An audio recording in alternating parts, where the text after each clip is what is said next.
For those who are watching online or in person, we just want to say to each of you, we've been taking a journey through the life of Jesus. And if you're new, you might not know that. But our journey through the life of Jesus, week by week, has been a fun ride for us. We have a ways to go. Today we're going to pause. Today we're going to actually have a conversation about the mama of Jesus, because it's Mother's Day. So we're going to talk about Jesus' mama today. See, why are we doing that? We want to just focus on the celebration of motherhood. We have moms all over the room. We have soon-to-be moms, a couple soon-to-be moms of twins, 10 days out from baby number 4 over here. And we have new babies up front here, and we have people who are longtime moms, and we want to celebrate motherhood a little bit today. So we're going to talk about Jesus' mama today. Now, before I get started, I want to just say this to you. This is going to be a different kind of a message. Normally what we do is we drive to a very specific sermon point and application. Like we're going to it. It's kind of like getting in the car and saying, here's where I'm driving us, here's our destination. This is the action step to take home. Last week, we took on 10 leadership principles from the prodigal son. Very intentional. Today's going to be a different kind of experience, just telling you up front. Today's kind of like getting in the car, and we're going to take a drive, but it's more of a scenic drive to enjoy nature. We're not exactly going to any hard spot particularly. We're just kind of enjoying the scenery together in the ride. And it's a lot of ground to cover as we look at the arc of Mary's life and think about motherhood together for a little while. There's a lot to cover. I need all of the time I have and maybe a pinch more, so let's jump in. Ready? Luke 1. Before I go on the screen, let me just give you the backstory. A young woman named Mary. She's engaged to get married to Joseph. Some of you girls remember when you were getting married, the excitement, the planning, picking out your dress, picking out the colors, picking out your bridal party. I know that weddings were different back in those days, perhaps than they are now a little bit, but there was still the excitement of getting married and planning your future, planning that special day, planning the rest of your life, and Mary's all excited. One day, an angel comes to her and says, Mary, God has chosen you and is asking you to be the one to carry the Messiah, the long-promised Savior, into the world.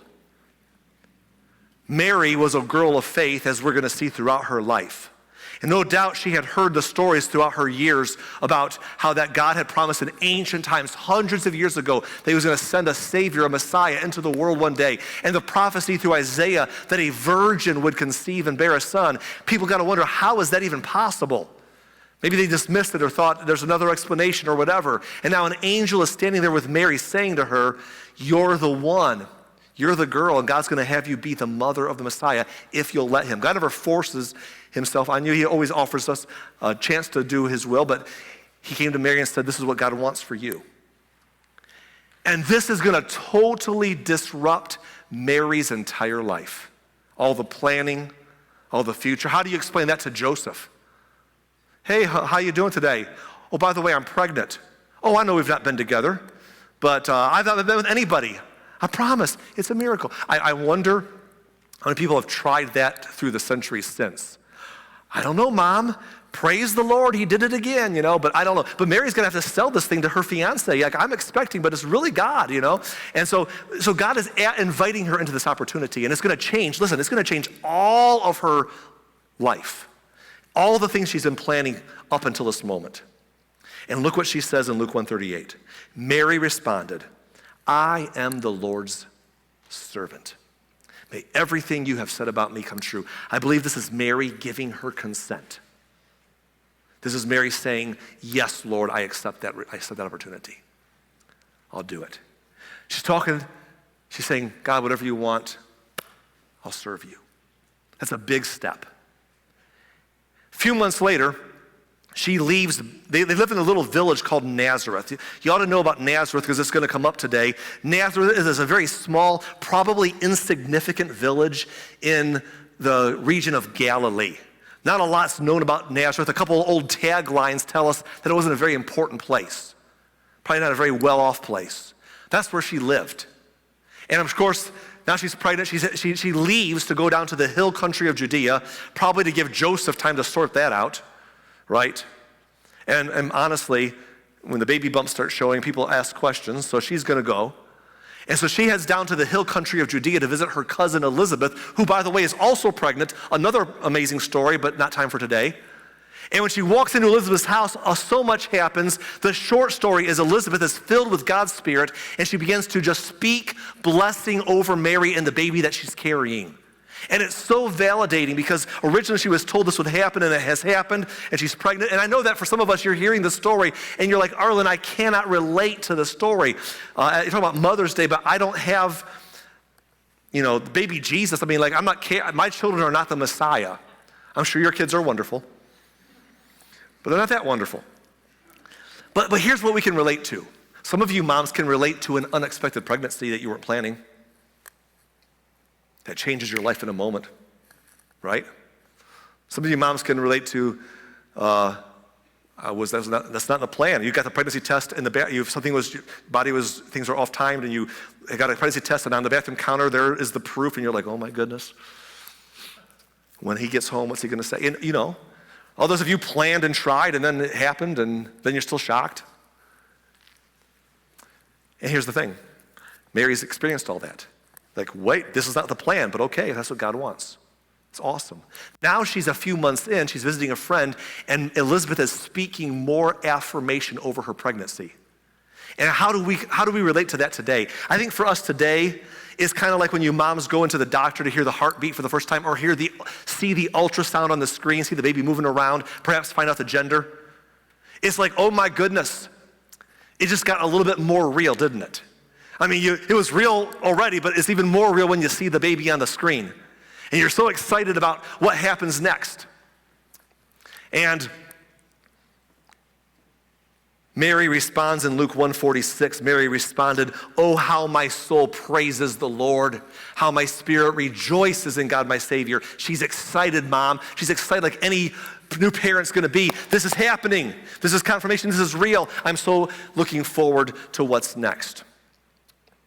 Well, she goes back to Nazareth, and around that time, the Roman government, who controls this whole area and region, decides they want to get more tax dollars out of all their provinces. So they order that everyone goes back to their ancestral hometowns and does a census so they can know who they're working with. And it's decreed royally from Caesar himself. Joseph, her husband, Joseph takes Mary to be his wife now. But Joseph needs to go down to register in his hometown of Bethlehem. By the way, Bethlehem is a little town, a little suburb outside of the city of Jerusalem. Just a little town near the capital city, former capital of Israel, but just outside of Jerusalem. And so he's got to go to Bethlehem to register for the census. He doesn't want to leave his very pregnant wife by herself. But can you wait till later? Is it hard to travel with a baby? Do you have to go now? He takes her with him. They arrive in Bethlehem. While they're there, there's no room in the inn because everyone else has come into town for the same reasons, apparently. There's no space to rent. And finally, they're given a spot to stay in a stable, which I imagine was kind of typical. It may not be exactly the way we picture it today. Doesn't matter. Point being that people would sometimes, through history, stay in comfortable accommodations as an alternative. And they're in a stable because there's no place in the inn like they hoped. And while they're in there, she goes into labor. And I have always wondered in my weird brain, maybe everyone else has wondered too, maybe no one else has, and I'm just weird. But I've always wondered, I wonder how hard labor was for Mary, labor and delivery, right? Because labor is a whole thing. Some of you moms have stories, you have enough kids, you have different stories for each one about how it was challenging. How hard was it to give birth to Jesus? It was her first child, so there's something there. Or did Jesus make it easy on her? Don't worry, Mom, I got you. Woo, he's out, I don't know. But I imagine that she is exhausted when it's done, and she takes that baby and she wraps him in strips of cloth, and she lays him in the manger right there in the stable. And she's recovering, she's resting. And guess who's not there? All the grandparents back in Nazareth to come hold the baby and be a part of this moment. It's just her in recovery in this unintentional situation. But guess who does show up? A bunch of shepherds peeking around the corner. A bunch of shepherds show up. Like she does get visitors, apparently. They're like, hey, we heard there's a baby. We were out in the fields, and an angel came and told us a baby was being born, and it was the Messiah, and this would be a sign. And there was a bunch of angels who were out there singing to us, and so we came by to see, and sure enough, they said he'd be lying in a manger. We know who that is. And it was such a moment. They left there, and they began to tell everyone around town what was happening. And it says in Luke 2:18, all who heard the shepherd's story were astonished, but Mary kept all these things in her heart. And she thought about them often. I think Mary's taking one of those little mental pictures. Click. You know what I'm saying? Right then. Don't forget this moment. You know what I'm talking about, moms, don't you? You have that moment in your life where you just say, don't forget this. It's going to go so fast. And you look back as your life goes on and you remember what once happened. You remember that moment in time when your baby was new, when your baby was growing, when your child was young. And she takes a mental picture to think about and look back on throughout her life. A few days later, they go to nearby Jerusalem for what's basically, it's a longer story. They don't have time. It's not important today. But they basically go for what we might call a baby dedication and a few other things in Jerusalem. And parents whose kids are born at a certain time would come at the same time. And so Mary and Joseph are going to Jerusalem, and other parents are doing the same thing that day at the temple. And of course, you're supposed to bring, according to their scriptures, a gift with you of a young lamb. However, the laws allowed them that if they were too poor to afford a lamb, they could bring 2 turtle doves or a couple pigeons. And because Joseph and Mary were from Nazareth, probably weren't very wealthy, they'd been staying in Bethlehem, far from home, they brought 2 turtle doves and a partridge in a pear tree. That's what they brought. But no, they brought what they could. They didn't have much, so they brought it with them. And what that means is they're walking into the special moment with other families perhaps, and they have a poor person's gift. And that's got to be awkward. That's got to feel self-conscious. Well, are people looking at you and judging you? Are they saying, are they fit to be parents? You know, it's like we have baby dedication, you know, and sometimes it's a big moment, people dressed up, the baby's dressed up, pictures are being taken. You want to stand out in a good way, but not in a bad way. They're walking in saying, it's us and our kid and our 2 turtles. Oh, look at these nice families. And I wonder how self-conscious they may have felt. But while they're in the temple, 2 older people greet them.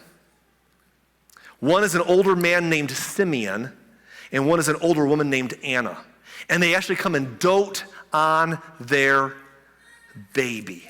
Not during the service, but they dote on the baby. And they make him feel special. And they love on him. And they say, hey, I think something special for you. I think something special going on. God's doing something with you. Thank God for the older people as we get older who love the young families around us. Who don't become crotchety old people, right? Who don't sit there and say, kids these days, young people, but instead say, hey, let me encourage a young family. Let me bless them. Let me speak into their life and say, we're for you. And Simeon and Anna come by. Simeon's an old man who said that before he died, God promised him he would see the Messiah with his very eyes. Anna was an older woman whose husband died when she was young. She spent the many decades of her life since then serving God in the temple. This is what's happening. It says in Luke 2:34, then Simeon blessed them. This is the old man. Simeon blessed them. And he said to Mary, the baby's mother, this child is destined to cause many in Israel to fall and many others to rise. He has been sent as a sign from God, but many will oppose him. As a result, the deepest thoughts of many hearts will be revealed, and a sword will pierce your very soul. And I have to wonder what Mary felt hearing those words. For God to be saying, for Simeon to be saying to her, hey, it's going to be a wonderful and a painful journey. Sometimes people will say to young parents, oh, you're excited to have a baby, huh? You don't know what you got yourself into. Look what you've done. And they're usually joking. Some people take offense to that and say that's not appropriate. But the bottom line is that we don't know. We try to be encouraging. But Simeon, for some reason here, says, Mary, this child is special and it's going to be amazing. Also, Mary, it's going to break your heart along the way. In fact, at his end of his story, you have a sword pierced through your very soul. He just felt she needed to know that, and I don't know why. But it reminds me, parents, it reminds me, mamas, that's something we learn when we have children, right? that having a child opens your heart in ways you never expected. You feel love that you never knew you could feel. And you feel pain you never knew you could feel. You have joys you never imagined you experienced. You have hurts along the way if you live long enough. That's just how life goes. That's what motherhood does. It changes everything so much. Sometimes your most precious gift can also be your most potent grief. And Mary's going to live to see all the good and some bad. And Simeon warns her. And it doesn't take long before some of the tough times kick in. Because you see, they leave Jerusalem and they go back to Bethlehem. Apparently, they never returned back to Nazareth. They stayed in Bethlehem. Probably because how do you travel home with a young baby? Joseph probably found some side work to do to buy some food while he was in Bethlehem. And side work turned into more side work. They eventually moved into a house. Got a house instead of a stable. They're inside, they've got their own place. Wise men come from the east following a star in prophecy to see their baby and confirm God's plan. They're living their life. They have other families around them. They're getting to know other young families. And all of a sudden, King Herod gets word that there's a baby nearby that's being called the King of the Jews. And if you know the story of Herod, he was appointed by the Roman government to run the region of Judea. And he was brutal. And I can tell you stories all day long about Herod's brutality to his own family. Doesn't matter right now. What he does when he hears of this baby is he decides it's a threat to his own posterity. So he sends his soldiers to go through the surrounding areas around Bethlehem and the towns around there and kill every single child under the age of 2. Talk about painful for all those families. As those soldiers walked in and slaughtered their little ones. Talk about a sword piercing their very souls. And the grief as a politically motivated madman takes lives ruthlessly in a very personal and upfront way. And suddenly, Joseph is warned to leave before they experience the same thing. And in Matthew 2:14, it says, that night Joseph left for Egypt with the child and with Mary, his mother. And they stayed there until Herod's death. And all of a sudden, they're far away trying to protect their baby in Egypt. And for Mary, you know about life change for Mary? Moms, think about this. She was a little while ago, she was preparing to get married and start her life as she planned it. Then she gets pregnant. Then they move down to Bethlehem. Then she gives birth. Then they stay in Bethlehem. Now they're moving to Egypt. And meanwhile, her child's growing and changing all the time. Her home is changing. The third place she's lived in a while. All of this is happening so fast to her. A lot has happened since the first angel talked to her. And they stay in Egypt until Herod dies. I don't know if that's how long that was. I don't know if it's years. It doesn't say. But at some point, they decide to go back home, but they're afraid to go back to Bethlehem. For one, the main reason is because maybe people would still try to kill their son. But the other reason could be, how do you go back to Bethlehem and see all the other young families you left behind whose children were killed? Hey, we're back. How are you doing? Oh, that's too bad. We're okay. So they just head back north to Nazareth, where they first came from. And they raised their family. By the way, Joseph and Mary had a lot of kids. Like when you read the list, you're like, well, holy cow. They had a lot of kids. Like several boys, a bunch of girls. They had a huge family. Jesus was the oldest. Joseph was not his biological father, but Joseph was the father who raised him. That's the only one he knew, right, on this earth. And Jesus was the oldest of the whole clan of kids. And it says in Luke 2:41 that every year, Jesus' parents went to Jerusalem for the Passover festival. Now, this is an insight into the kind of family he grew up in. It's a religiously devout family of faith. Because if you're going down to the Passover was like their Independence Day, but it was bigger than that. It was a longer festival, and it was very religious and spiritual. And for them, to go every year to the Passover festival in Jerusalem means that they were the kind of family that every week, no doubt, would go to the synagogue in Nazareth. They were a family of faith. And every year they'd take the whole group. And when you travel to Jerusalem for Passover, you don't travel alone. You take the family. You got cousins and siblings and friends and their kids. You're an entourage. You know why? It's safer that way, from bandits on the road and from other people that could harm you. And the entourage would travel down from Nazareth. They'd go to Passover. They'd worship. They'd go back home afterwards. In verse number 42, it tells us that when Jesus was 12 years old, they attended that festival as usual. Just another year going to Jerusalem. The problem this time is when they got there and they went to go home, Jesus decided to stay behind and didn't tell the family. If your kids ever say, I'm just going to go to my friend's house and not tell you where I'm at? He just stays behind and they have no idea. They start going home and they're like, they don't even know he's missing. Now, before you judge them, I want to ask an honest hand raise. How many of you have ever lost one of your children for at least a few minutes? My hand is up. Okay, a bunch of honest people here, some liars as well. Okay, I'll tell you, it's terrifying. We've probably lost all three of our kids in a different way at different times, okay? I remember when we first lost Brett in a store, JCPenney. And we found him, and the judgment we felt from some workers. And Lindsay was in the neighborhood one time and gave us a little scare. But I mean, I'm telling you, it's terrifying. And Jesus' parents, they just lost track of him as they left Jerusalem. It's an honest mistake. You're probably, as a parent, you're worried about your youngest child, your baby, right? That's the one you're looking out for. The 12-year-old's going to be okay. It's Jesus.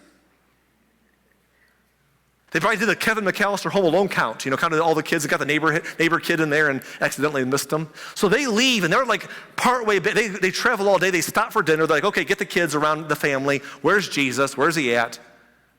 And they realize he's not anywhere. They look everywhere in the group.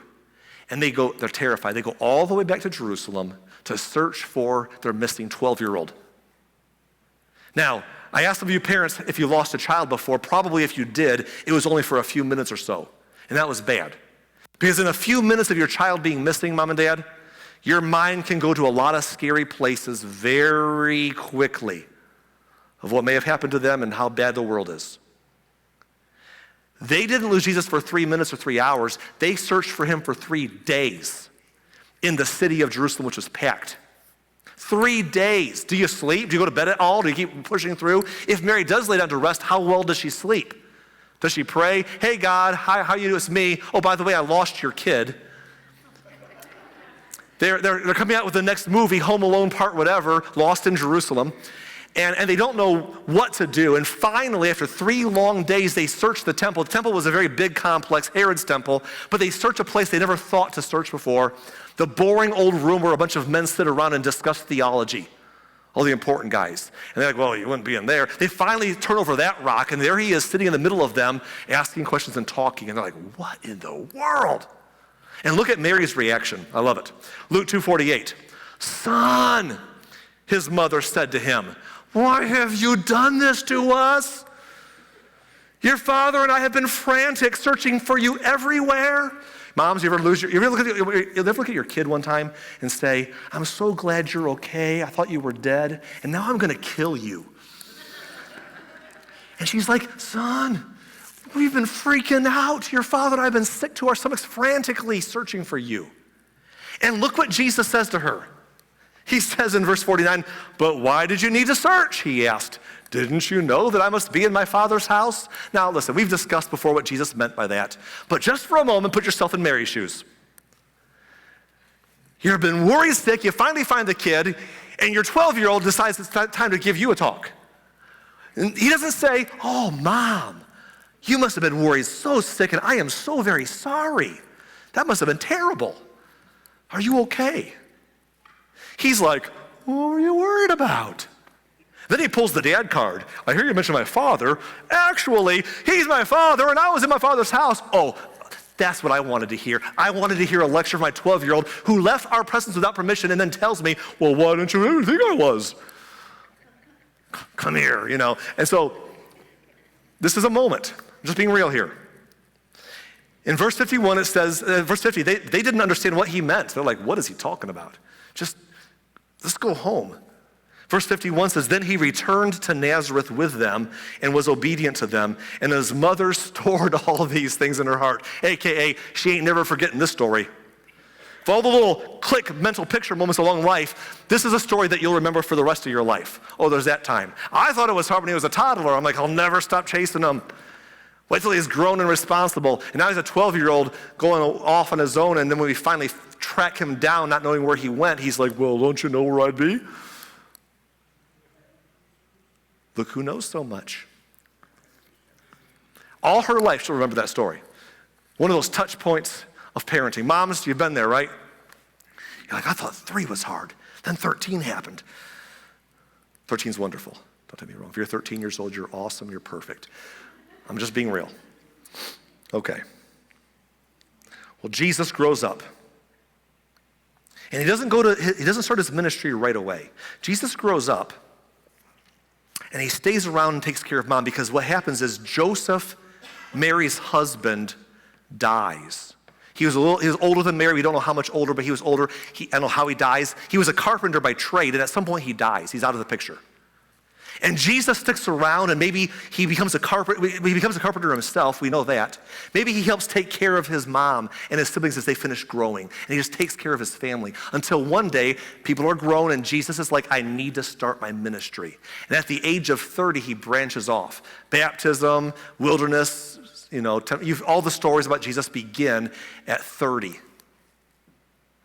And in John chapter 2, verse 1, he's back home by his family once his ministry has begun. And John 2, verse 1 says, the next day there was a wedding celebration in the village of Cana in Galilee. And it says Jesus' mother was there, and Jesus and his disciples were also invited to the celebration. So it must be someone they all knew was getting married. And Jesus is there with his crowd, and Jesus says, Mom, it's fun when your kids grow up and life brings you to the same place for an event. They're all together.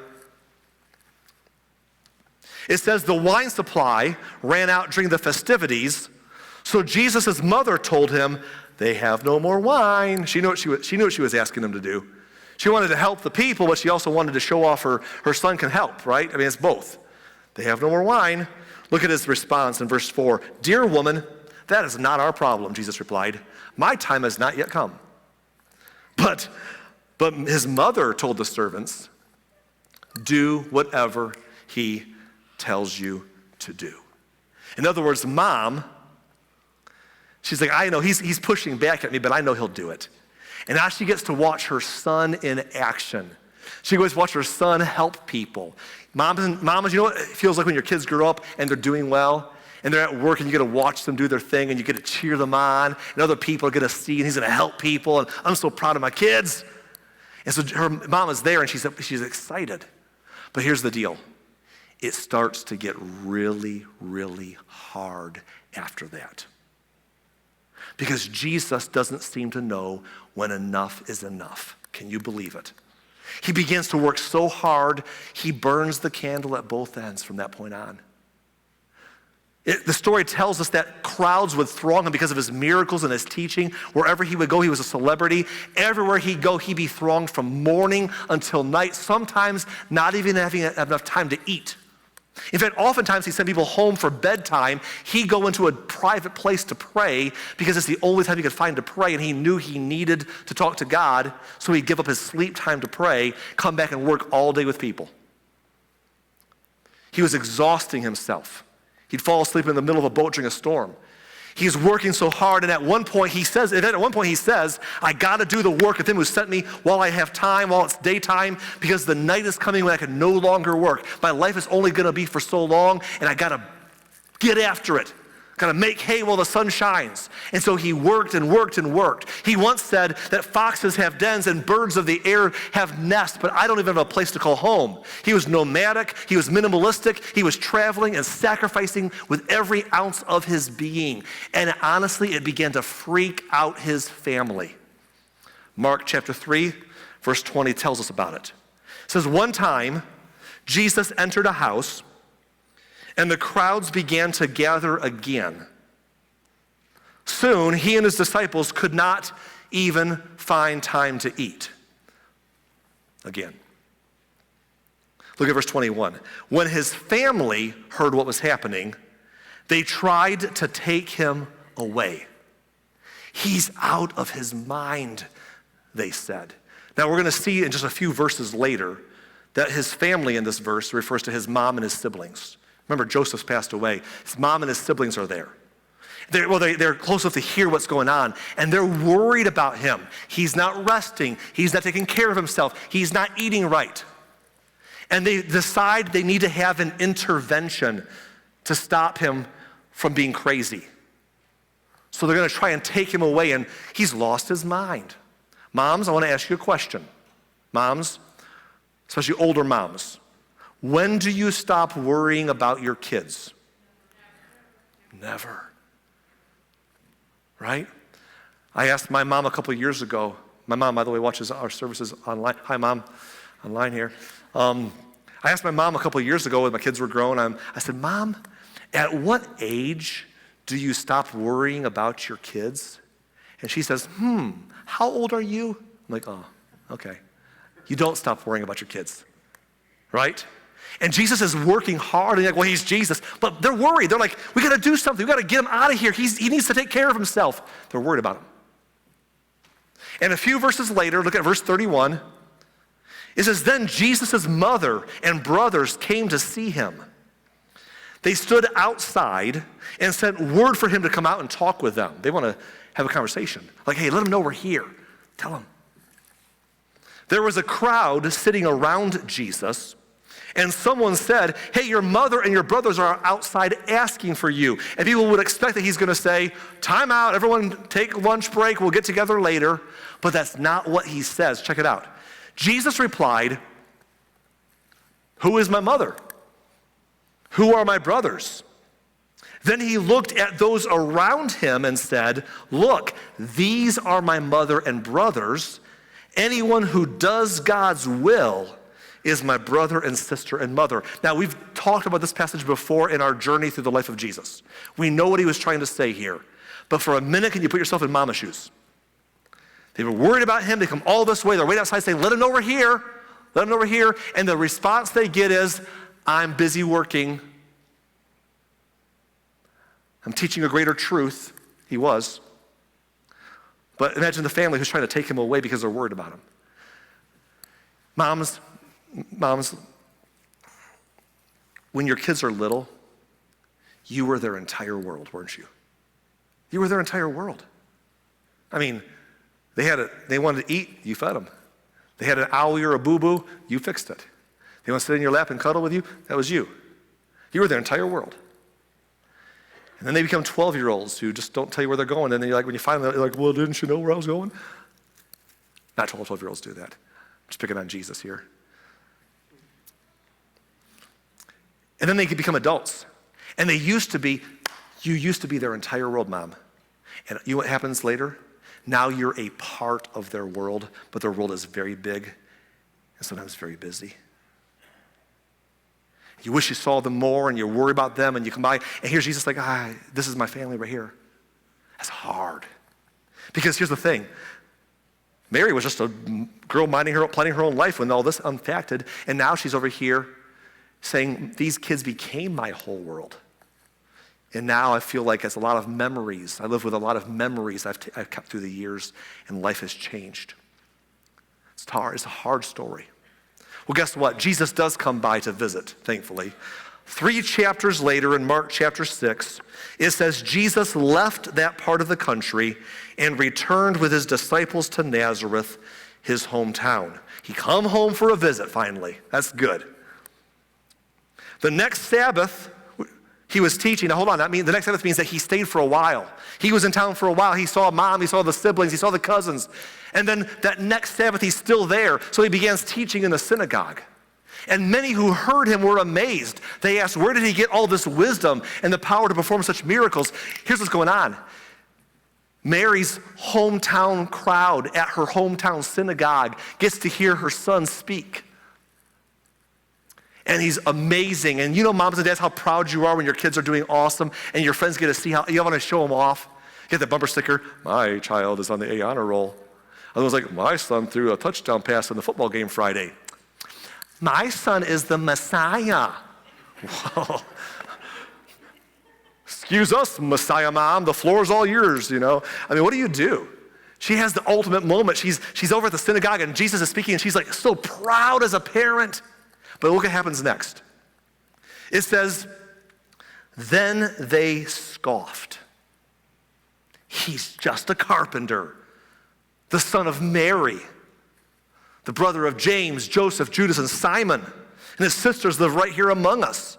They were deeply offended and refused to believe in him.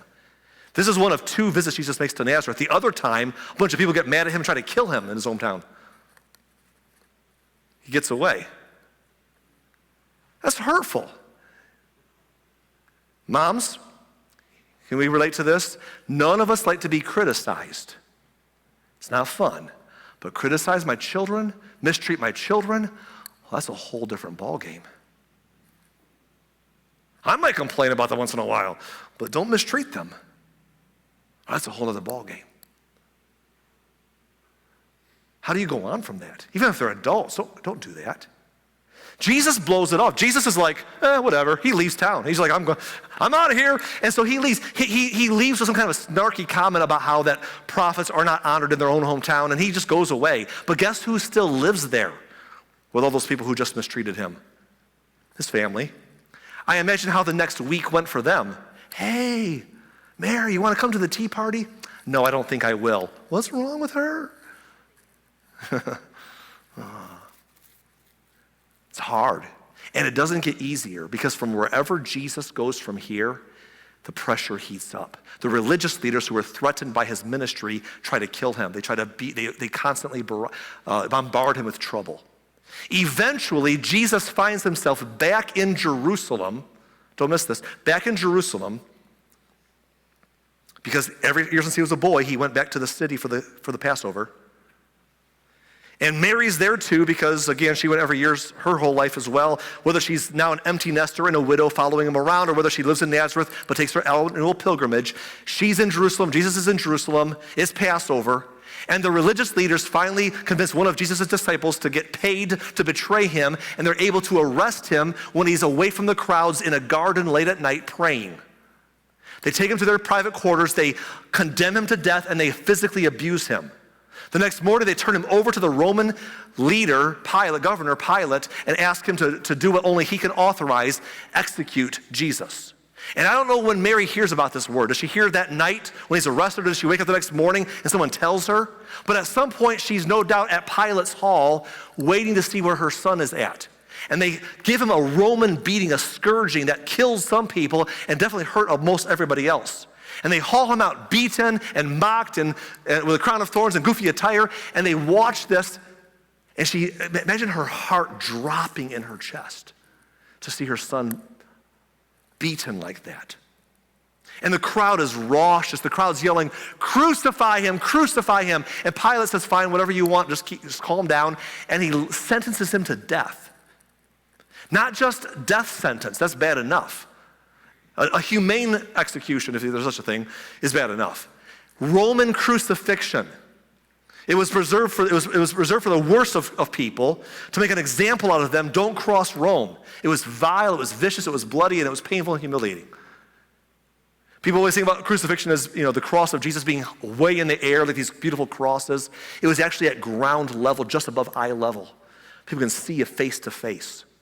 Naked, beaten, humiliated, and dying. It was in your face so people would be offended by they would be just, don't mess with Rome. But it was also done that way so you can mock the person in case that you had a problem with who they were. It was humiliating. Jesus suffered on that cross right there between two criminals. And on the way to that cross, as he's walking down the Via Dolorosa, he drops the cross that he's asked to carry because he's so beaten and weak. And they have to have someone carry it for him. And his mom is there walking the path. And they nail him to that cross and they drop it in the ground. And she watches her son die. John 19:25 says, standing near the cross were Jesus' mother and his mother's sister. That would be his aunt. Mary, the wife of Clopas, that's probably a friend of his mom's. And Mary Magdalene, that's one of his personal friends and followers. They're all gathered around watching him. Mom, how do you watch that? I'm sure every bit of her as a mom wanted to run away. Just run away. I can't see this. But there's probably something else in her at that moment that said, I can't leave his side. Is this painful? Yes. Am I going to need therapy and PTSD later on? Yes. But I'm going to stand here and watch, and he's going to know until he passes away that his mama didn't leave his side. And so as painful as it was, she never leaves the cross. She watches him and stays by him as long as he's breathing until he dies. It says in verse number 26, when Jesus saw his mother standing there, beside the disciple he loved. He said to her, "Dear woman, here's your son." And he said to the disciple, "Here is your mother." And from then on, the disciple took her into his home. In other words, Jesus is saying, Mom, you're older now and your kids are grown and your husband's gone. But he says to his disciple, people believe it was John, his disciple. There's a conversation there. But he says, John, you take Mama in, take care of her. Mom, you're going to be taken care of. And while he's on the cross suffering, he's worried about his mom. And his mom is worried about him.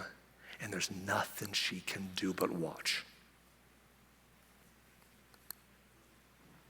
And he dies. And they take the bodies off of crucifixion. They make sure they're dead, and then they take their bodies off the crosses. The common practice was to take their bodies to the fire pit of Gehenna, which is nearby Jerusalem, and toss people's bodies in there to be burned up. That's what happened to crucified people.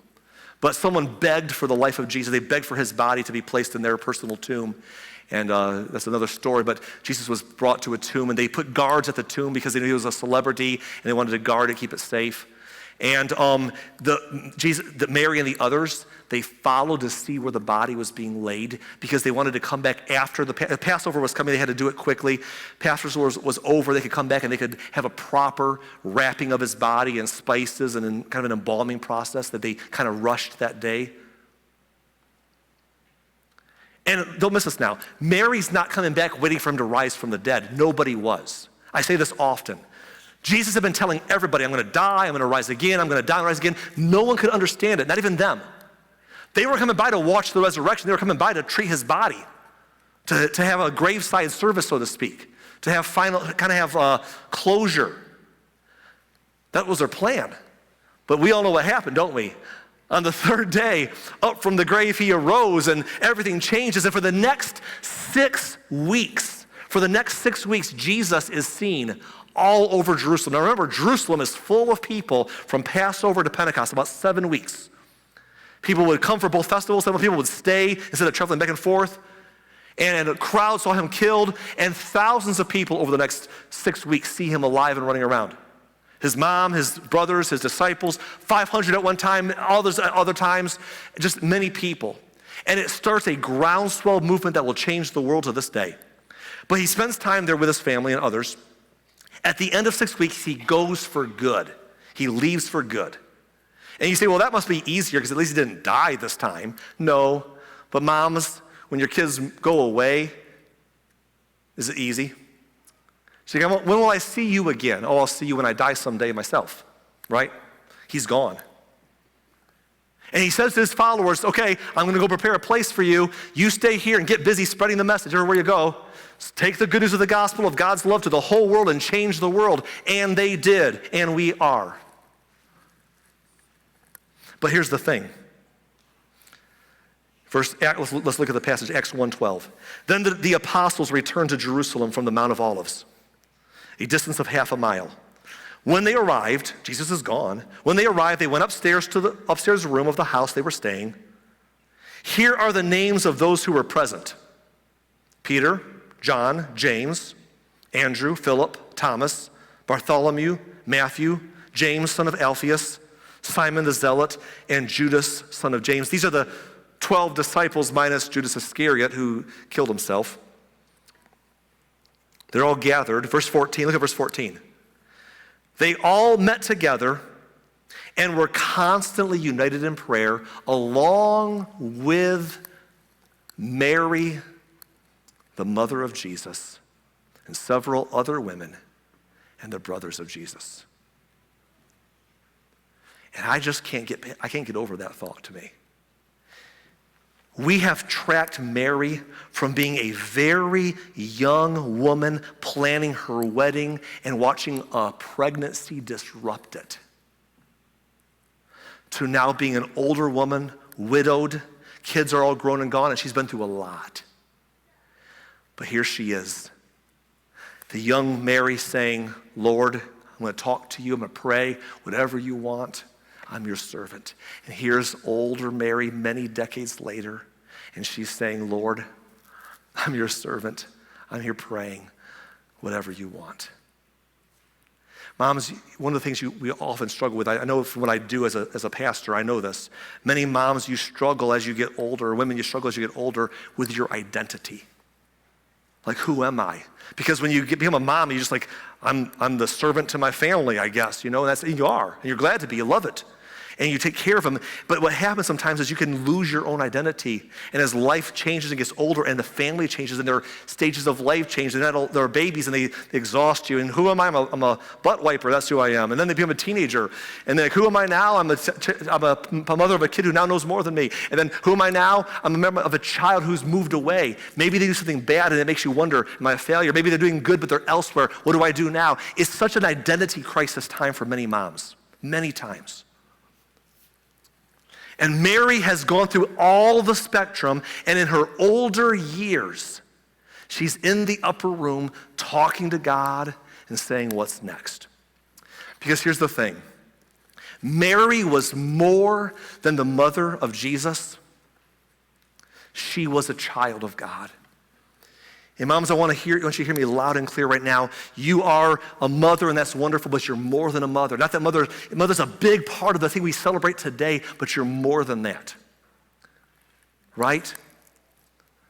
We get excited about you. When my kids when Brett and Carly come over with a baby, we oftentimes say, oh, Ora May is here, yay. Oh, and Brett and Carly are here too, that's nice. And it's a joke, we're making a joke, we're laughing. But moms, you can kind of feel that way, right? Like, yeah, I'm just the person chasing around after them. Don't lose your identity. You're a mother, and that's wonderful. We honor moms today, but you're more than a mom. You are a daughter of God. And your identity is more than in this part of your life. And at some point, this part of your life will change. And it will change again and change again. And if we're not careful, we'll find ourselves saying, well, who am I now? And Mary said, I know who I am now. I'm a child of God. I'm a daughter of God. I'm a servant of the Lord. And we've seen her in the whole arc. And some of you moms, you've been through this arc. Some of you are in the early stages. Some of you have been all the way through it, from the joys of motherhood, the joy of becoming a mother, to the difficulty of caring for your children, to the stress of teenagers, to the pride of having adult children, to the independence of adult children, to the frustration of adult children, not coming around enough, not taking care of themselves the right way, not being treated well by others perhaps. In some of your cases, losing a child. And you say, who am I in all of that? You're a daughter of God. Why do we honor Mary? Well, we honor Mary because she was the one who was the mother to the Messiah, the Christ child. But it's more than that. We honor Mary because of what she chose to do and who she chose to be. You see, motherhood changed her life, but it did not change her faith.